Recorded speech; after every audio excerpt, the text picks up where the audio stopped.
film studies minor started it probably was about 2 or 3 years ago now. And it really came out of teaching the American movies courses and thinking about creating more courses for people to take just for general education. Well, courses are not just watching movies.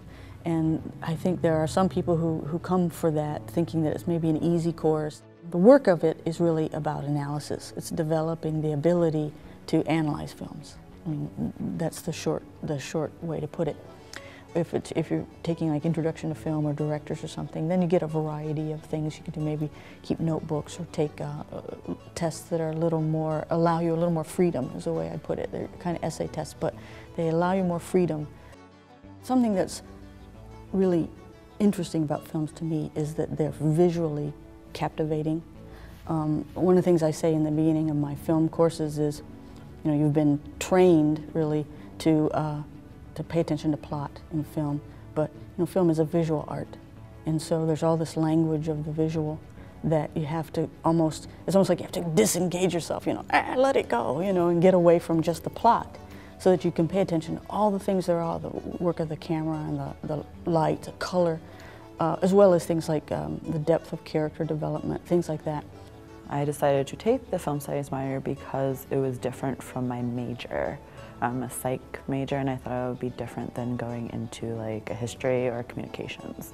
And I love movies. I chose to pursue the film studies minor because I thought it'd go well with my major. Just figured I'd pick up a few extra classes, worked well. I had to take some classes already, double dip, worked out pretty nice. So I'm very interested. I like the film class that I'm in so far, and kind of looking into the film minor right now. I thought it would complement my major since it's different. It's a totally different field. Prove that I can do different things. The thing that students have said to me repeatedly that I just love is they say, "You've ruined my life." Because they say, you know, like, my girlfriend won't go to the movies with me anymore.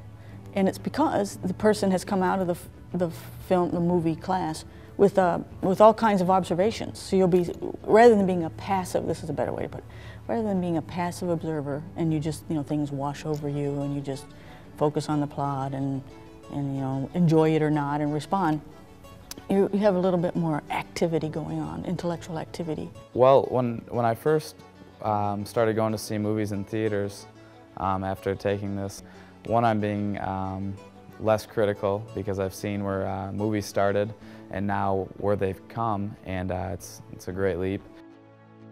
I see these movies differently from a lot of perspectives. From this field, watching more and more older movies, just seeing how things are framed up, certain shots. I mean, I watch football games now and see how certain things are framed up, and it's totally different. I look at it a whole new world. It's a kind of like becoming a more active, engaged person, and then plus it gives you all kinds of things to think about in your culture and your life, because films are full of all sorts of comments about, you know, pressing issues, social issues, historic issues. It's also interesting to go back in older films and to see how, you know, prominent issues of today have played out, you know, over and over in time, and how they're treated differently through time. I didn't know there was so much to it. I didn't know about all the political points that are brought up and how much meaning and analysis that can actually be done. When you watch the first Matrix, people who are students of film think of Metropolis, which is a very early silent film, because it has so many very similar ideas. The working class issues in Metropolis are portrayed in Matrix as, you know, people who are being sort of used by a larger system. All those sorts of things that play out kind of surprisingly once you look at the films side by side. So I like to do that, you know, give people the opportunity to think about films completely in ways that are just so different than what they might just, you know, do. My best part about the film classes itself is that the teacher was amazing. You know, we had the same teacher mostly for everything, and it was easy to learn. She made it fun, and also I had a great variety of different movies and genres that I wasn't used to growing up. You see a lot of films that most people wouldn't normally go out and rent or want to go see because they're out of their generation. What is a perfect film?